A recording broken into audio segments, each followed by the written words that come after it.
ایمان دے دیا اور وہ چیزیں واجب کے درجے کے اندر آتی ہیں، ان کے کرنے پر اللہ رب العزت کی طرف سے انعامات بھی ہیں اور نعمتیں بھی ہیں،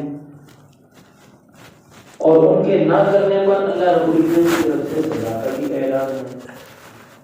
اور دوسری قسم کے اعمال وہ ہیں کہ جو سنت ہیں، مستحب ہیں، نفل ہیں، ان کے کرنے پر تو وعدے ہیں، انعامات بھی ہیں، لیکن نہ کرنے پر اللہ رب العزت کی طرف سے کوئی سزا نہیں۔ اور ان اعمال کے کرنے پر اللہ کا قرب بھی ملتا ہے، انسان کو اللہ کے قریب بھی ہوتا ہے انسان نفلی عبادات کے ذریعے سے۔ تو یہ دو قسم کے اعمال ہیں۔ میں آپ کو پہلے بھی ایک مرتبہ یہ بات سنائی تھی کہ جب حضور علیہ السلام معراج پر تشریف لے گئے تو آپ کی ملاقات حضرت ابراہیم علیہ السلام سے بھی ہوئی تھی۔ تو جب اللہ کے نبی معراج سے واپس تشریف لا رہے تھے تو حضرت ابراہیم علیہ السلام نے حضور علیہ السلام سے کہا کہ آپ جب اپنی امت میں واپس جائیں تو میری اپنی امت کو دو پیغام دے دینا۔ انہوں نے دو پیغام دے کر بھیجے تھے۔ جب ملاقات کا وقت ختم ہوا، جب آپ واپس تشریف لا رہے ہیں، جدائی کا وقت آ رہا ہے، تو حضرت ابراہیم علیہ السلام نے حضور علیہ السلام کے ذریعے حضور کی امت کے لیے دو پیغام بھیجے۔ پہلا یہ کہ اپنی امت کو میرا سلام کہنا، آپ سب کو بھی اس کا جواب دینا چاہیے، آپ لوگوں کے لیے بھی آیا ہے وہ پہلا۔ دوسرا پیغام یہ دیا کہ اپنی امت کو یہ پیغام دے دینا کہ جنت ایک چٹیل میدان ہے، خالی میدان ہے، اس کے اندر سرسبز و شادابی، اس کے اندر باغات، درخت کا لگنا، سبحان اللہ، الحمدللہ، لا الہ الا اللہ، اللہ اکبر جو آدمی پڑھے گا، جتنی دفعہ پڑھے گا اللہ ہر ایک کے بدلے میں ایک ایک درخت لگاتے چلے گا۔ تو جنت کیا ہے؟ چٹیل میدان ہے، وہ تو اس کی آبادی، اس کی سرسبز و شادابی وہ میرے اور آپ کے اعمال پر ہے۔ اور دنیا کے اندر آپ حضرات دیکھیں گے، لیکن اللہ پاک نے آخرت کے جو جنت، کیونکہ چٹیل میدان ہے، پلاٹ ہے خالی، وہ اس کے اوپر کسی قسم کی کوئی تعمیر نہیں ہے، وہ تعمیر انسان کے اعمال کریں گے۔ اور یہ دنیا کی زندگی اللہ رب العزت نے جو جنت بنانے کے لیے کہا، وہ اسی وجہ سے کہا کہ جو اعمال دنیا کے اندر جتنے نیک کرے گا اس کی جنت اتنی ہی حسین ہوگی، اس کی جنت کے محلات بھی اتنے ہی زیادہ ہوں گے۔ جتنے جتنے اعمال کرتے چلے جائیں گے جنت حسین ہوتی چلی جائے گی، لیکن جو کچھ کرنا ہے وہ دنیا کی زندگی میں کرنا ہے۔ وہاں جانے کے بعد کسی عمل کے ذریعے سے آپ جنت میں اضافہ نہیں کر سکتے۔ تو دنیا کے اندر رہتے ہوئے ہم دیکھتے ہیں یہاں 5 مرلے کا مکان بنانا ہو تو وہ آسانی سے نہیں بنتا، اس کے لیے بھی بڑی محنت کرنی پڑتی ہے۔ 10 مرلے کنال پر چلے جائیں تو بڑے پاپڑ بیلنے پڑتے ہیں انسان کو، تب جا کر وہ بنتا ہے۔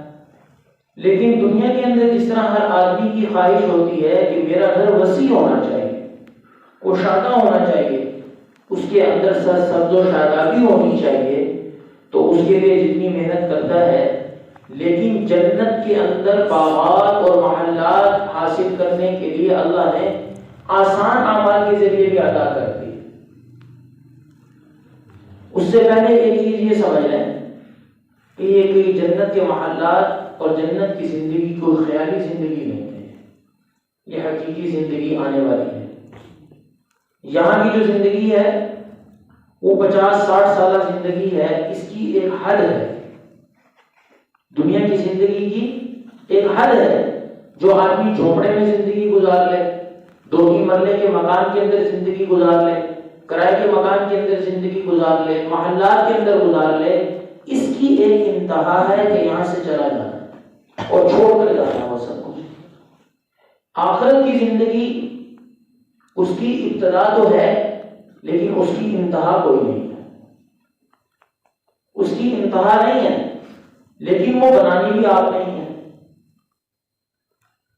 اس کے محلات بھی آپ کے اعمال نے تیار کرنے ہیں، اس کی سرسبز و شادابی بھی آپ نے تیار کرنی ہے۔ 50-60 سالہ زندگی کے لیے کسی آدمی کی چھوٹی فیملی ہو 5-6 مرلے میں گزارا کر لے گا، لیکن جہاں دائمی زندگی ہے، جہاں سے کبھی واپسی نہیں آنا، تو وہاں کے لیے تو میرا خیال ہے محلات بھی کافی سارے انسان کو چاہیے کہ بدلتے رہتے ہیں نا، طبیعت انسان کی مختلف چلتی ہے، تو وہ انسان کے اختیار کے اندر ہے کتنے محلات وہاں لے سکتے ہیں، کتنے محلات تیار کر سکتے ہیں۔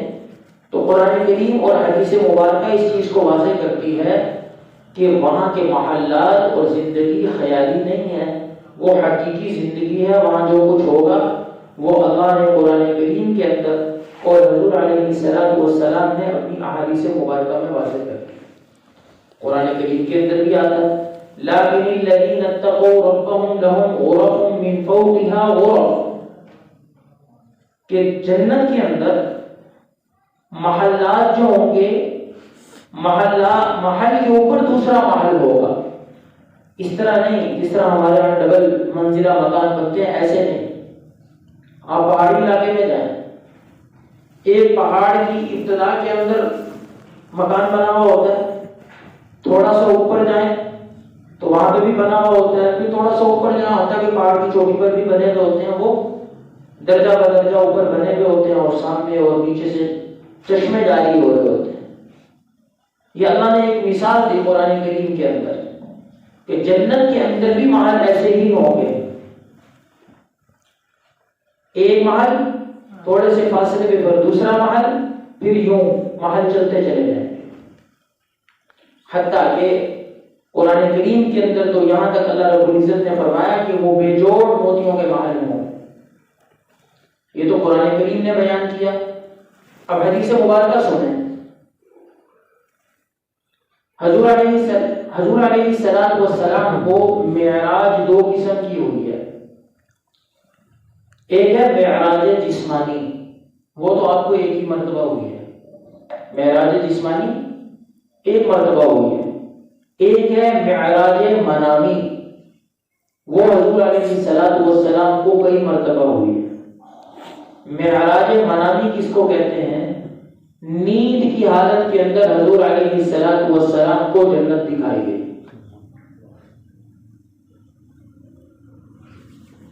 جسمانی تو ایک ہی مرتبہ ہوئی ہے، جب نماز بھی فرض ہوئی، آپ نے امامت بھی فرمائی، وہاں کے حالات بھی دیکھ کر آئے، وہ ہے معراج جسمانی، وہ ایک مرتبہ ہوئی۔ ایک ہے معراج منامی، نیند کی حالت کے اندر جنت دکھا دینا، محلات دکھا دینا، وہ اللہ کے نبی کو کئی مرتبہ ہوئی ہے۔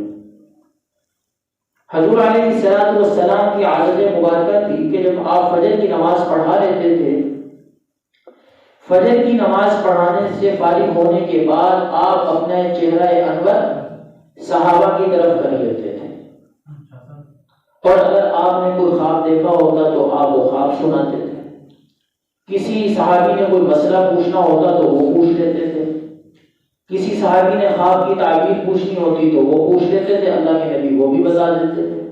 تو فجر کی نماز کے بعد یہ عمل چلتا تھا، حضور کا خواب دیکھا ہوا حضور نے اپنا بیان کر دینا، صحابہ نے مسائل پوچھ لینا، خواب کی تعبیر پوچھ لینا، یا کوئی اور مسئلہ ہوتا تو وہ پوچھ لیتے تھے۔ تو ایک مرتبہ حضور علیہ السلام نے فجر کی نماز کے بعد فرمایا کہ مجھے آج ایک جنت کے اندر محل دکھایا گیا جو بالکل سفید موتی کا تھا، اور اس کے اندر کوئی جوڑ نہیں تھا، بے جوڑ موتی کا محل، ہیرے جواہرات کا سفید موتی تھے۔ تو میں نے دیکھا کہ اس محل کے بالکل کنارے کے اندر ایک نوجوان عورت وضو بھی کر رہی ہے۔ تو میں نے جبرائیل علیہ السلام سے پوچھا کہ یہ محل کس کا ہے، اور اس محل کے اندر جو عورت وضو کر رہی ہے وہ کون ہے؟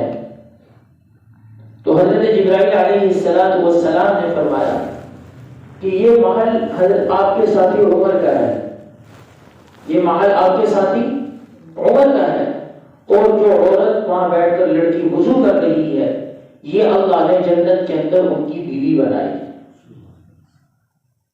اور جب یہ واقعہ سنا رہے تھے حضور علیہ السلام خواب، تو حضرت عمر بھی سامنے موجود تھے۔ آپ نے فرمایا کہ میرا دل چاہا کہ میں اس محل کے اندر داخل ہوں اور اس عورت کو بھی دیکھوں، لیکن کیوں نہیں کیا؟ فرمایا کہ مجھے یہ یاد آیا کہ عمر کی غیرت تو بہت زیادہ ہے، یہ تو بہت غیور آدمی ہے، بہت غیرت مند آدمی ہے، کہیں اس کی غیرت ہی اس چیز کو گوارا نہ کرے کہ میں اس کی بیوی دیکھ کر آ رہا ہوں، اس کا محل دیکھ کر آ رہا ہوں۔ تو حضرت عمر نے فرمایا کہ عرض کیا کہ اللہ کے نبی، میری غیرت آپ کے بارے میں نہیں ہے، میری غیرت یہ آپ کے بارے میں نہیں ہے، یہ تو ویسے دوسروں کے لیے ہے۔ آپ کو چاہیے تھا کہ آپ تو میری بیوی دیکھ کر آتے، میرا محل دیکھ کر آتے۔ تو اس واقعے سے کیا معلوم ہوا؟ جنت کے اندر محلات ہیں، خالی خیالی زندگی نہیں ہے، کوئی خیالی کہانی نہیں ہے۔ ایک مرتبہ حضرت جبرائیل علیہ السلام اللہ کے نبی کے پاس آئے اور آپ نے کہا کہ ابھی آپ کی بیوی حضرت خدیجہ آپ کے پاس آ رہی ہیں۔ گویا کہ جس وقت آپ جبرائیل علیہ السلام اللہ کے نبی کی خدمت میں آئے تو اس وقت حضرت خدیجہ وہاں موجود بھی تھی۔ حضرت جبرائیل علیہ السلام نے کہا کہ ابھی آپ کی بیوی خدیجہ آپ کے پاس آ رہی ہیں اور ان کے ایک ہاتھ کے اندر آپ کے لیے کھانا ہے اور دوسرے ہاتھ میں ان کے لیے آپ کے لیے پینے کی چیز ہے۔ گویا کہ حالات بتا رہے ہیں کہ وہ آ رہی ہیں آپ کے پاس، ایک ہاتھ میں کھانا ہے اور دوسرے ہاتھ میں آپ کے لیے پینے کی چیز ہے۔ جب وہ آپ کے پاس آئیں تو آپ ان سے کہہ دینا کہ اللہ نے ان کو سلام بھیجا ہے اور کہا ہے کہ اللہ نے ان کے لیے جنت کے اندر بے جوڑ موتیوں کا محل تیار کیا ہوا۔ اب وہ محل کیسا ہے جنت کے اندر؟ وہ کہتے ہیں کہ ایک موٹی سفید اتنا بڑا کہ اس کا درمیانی حصہ بالکل خالی ہے، اس موتی کے اندر محل در محل ہے، ایک موتی کے اندر ایک محل نہیں ہے، ایک موتی کے اندر کئی محل ہیں، اور اللہ نے جتنی بیویاں اس کو عطا کی ہوں گی ہر ایک کا محل اس موتی کے اندر۔ اور یہ جب ان سے ملاقات کرے گا تو حتیٰ کہ ایک بیوی دوسری بیوی کو دیکھ نہیں سکے گی۔ یہ انتظام سسٹم ہے۔ سوکھنے جو ہوئی، سوکھوں کو رکھنا کوئی آسان کام ہے؟ اللہ نے ایسا نظام بنایا کہ ایک بیوی دوسرے بیوی کو دیکھ نہیں سکے گی، حتیٰ کہ جنت کا سسٹم ایسا ہوگا اس کا کہ جو اندر ہے محل کے وہ باہر سے سب کچھ دیکھ سکتا ہے اور باہر والے کو اندر والا بھی سب کچھ نظر آئے۔ اور اس کی مسافت کتنی ہوگی اس محل کی؟ حدیث مبارکہ کے اندر الفاظ ہیں کہ 60 میل لمبا ہوگا وہ محل، جو بے جوڑ موتی کا ہے، ایک موتی اور اس کے اندر کئی محل، اور اس موتی کی مسافت کتنی ہے؟ 60 میل۔ یہ اللہ کا ایک نظام ہے، لیکن یہ ساری چیزیں چھوٹے چھوٹے اعمال پر بھی مل جائیں گی، یہ ساری چیزیں چھوٹے چھوٹے اعمال پر بھی مل جائیں گی۔ حتیٰ کہ حضور علیہ السلام نے فرمایا کہ جو آدمی کسی ایک بھوکے کو کھانا کھلا دے اللہ کی رضا کے لیے، کوئی آدمی کسی ایک شخص کو اللہ کی رضا کے لیے کھانا کھلا دے، اللہ اس کو بھی یہ محل عطا کر دے۔ ایک عمل، کسی انسان کو کھانا کھلانے پر اللہ بے جوڑ موتی کا محل عطا کر دے۔ دوسرا عمل، جو آدمی کسی کو سلام کرے اللہ کی رضا کے لیے، چاہے اس کو جانتا ہے چاہے نہیں جانتا، اللہ اس کو بھی یہ محل عطا کر دے۔ اور تیسرا فرمایا کہ جو آدمی رات کے وقت جب پوری انسانیت سو رہی ہو، سردی کا موسم ہو، یہ آدمی اپنے لحاظ سے باہر نکل جائے اور وضو کر کر نفل پڑھ کر اللہ کے سامنے راز و نیاز کرے، اللہ کو اس سے بڑھ کر کوئی اور نماز محبوب نہیں ہے جو رات کے وقت تنہائی کے اندر اللہ کے سامنے پڑھی جائے۔ لیکن اس کے اندر ایک چیز کا خیال رکھیں، تہجد پڑھنے کے اندر فجر کی نماز نہیں چھوڑی جائے گی۔ ایسی تہجد پڑھنے کا فائدہ نہیں ہے جو آپ کو فجر سے غافل کر دے، فجر کی جماعت چھڑوا دے آپ کی، اور آپ اس کو سورج نکلنے کے بعد قضا کر کر پڑھ رہے ہیں۔ ایسی تہجد نہیں، تہجد وہ جو آپ کو فجر کی نماز بھی جماعت سے پڑھوا دے۔ تو اللہ کو اس نماز سے بڑھ کر کوئی اور محبوب نماز نہیں ہے، اس نماز پر بھی اللہ بے جوڑ موتی کا محل عطا کر دے۔ حتیٰ کہ حضرت ام حبیبہ رضی اللہ تعالی عنہ وہ کہتی ہیں کہ حضور علیہ السلام نے فرمایا کہ جو آدمی پورے دن کے اندر 12 رکعتیں جو سنت مؤکدہ ہیں ان کو پڑھے گا، اللہ اس کو بھی بے جوڑ موتی کا محل عطا کرے۔ جو آدمی دن بھر کے اندر 12 رکعتیں سنت مؤکدہ پڑھے گا، اللہ اس کو بھی بے جوڑ موتی کا محل عطا کریں گے۔ وہ 12 رکعتیں کون سی؟ 2 فجر کی، 4 رکعتیں ظہر سے فجر سے پہلے پڑھتے ہیں، کتنی ہو گئی؟ 6۔ 2 رکعتیں بعد میں پڑھتے ہیں، کتنی ہو گئی؟ 8۔ 2 رکعتیں مغرب کے بعد 10، 2 عشاء کے بعد، یہ 12 رکعتیں سنت مؤکدہ ہیں۔ جو آدمی ان کو پابندی سے پڑھے گا، اللہ اس کو بھی بے جوڑ موتی کا محل عطا کر دیں گے۔ اب یہ بظاہر چھوٹے چھوٹے سے اعمال نظر آتے ہیں، کسی انسان کو کھانا کھلا دیا، ہر آتے جاتے کو سلام کر دیا، اور اسی طرح فرمایا کہ جو آدمی روزے رکھے گا، روزے سے مراد فرض روزے نہیں ہیں، نفل روزے۔ حضور علیہ السلام ہر مہینے کے اندر 3 دن روزہ رکھا کرتے تھے، قمری اعتبار سے 13، 14، 15۔ ہر چاند کے مہینے کی تاریخ 13، 14، 15، اور عام ہفتے کے اندر جو روزے رکھتے تھے وہ سوال اور جمعرات کا رکھا کرتے تھے، 13، 14، 15، اور ہفتے کے اندر جو رکھنے ہوتے تھے درمیان کے اندر ویسے وہ سوال اور جمعرات کو رکھتے تھے۔ جو آدمی ان روزوں کا اہتمام کر لے، اللہ اس کو بھی بے جوڑ موتی کا محل عطا کر دیں گے جنت کے اندر۔ تو یہ بظاہر چھوٹے چھوٹے سے اعمال ہیں، کوئی بڑے بڑے اعمال نہیں ہیں، اور بھی بہت سارے اعمال ہیں۔ یہ چھوٹے جو اعمال جن کو ہم چھوٹا سمجھ کر نظر انداز کر دیتے ہیں اور بڑی بڑی چیزوں کی طرف چلتے رہتے ہیں، وہ بڑی چیزیں کبھی ہوئی کبھی نہ ہوئی، کیونکہ اللہ کو عمل بھی وہ محبوب ہے جو مستقل ہو۔ اللہ کے ہاں حجم نہیں چلتا، گنتی تعداد نہیں چلتی، اللہ کے ہاں اخلاص چلتا ہے۔ اگرچہ وہ عمل چھوٹا ہو لیکن اخلاص والا ہو، وہ اللہ کے ہاں پسنددار ہے۔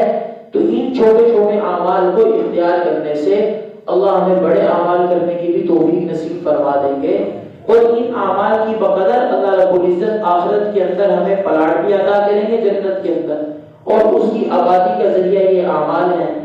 آخرت کے اندر جو آدمی یہ چاہے کہ مجھے بے بہا نعمتیں مل جائیں، اس کے لیے ضروری ہے کہ وہ دنیا کے اندر نیک اعمال کرے۔ نیک اعمال کی بقدر آخرت کی نعمتیں ملیں گی، آخرت کی سہولیات ملیں گی، وہ دنیا کی زندگی کے اعمال پر ملیں گی، مرنے کے بعد کے اعمال تو ہے ہی نہیں۔ آپ یہ کہیں کہ میں جنت میں داخل ہونے سے پہلے کوئی عمل کر لوں، وہ بھی نہیں کر سکیں گے آپ۔ جو کچھ کرنا ہے دنیا کے اندر رہ کر کرنا ہے۔ جتنے نیک اعمال کرتے چلے جائیں گے، آپ کے محلات بنتے چلے جائیں گے، اور آپ کی سرسبز و شادابی ہوتی رہے گی۔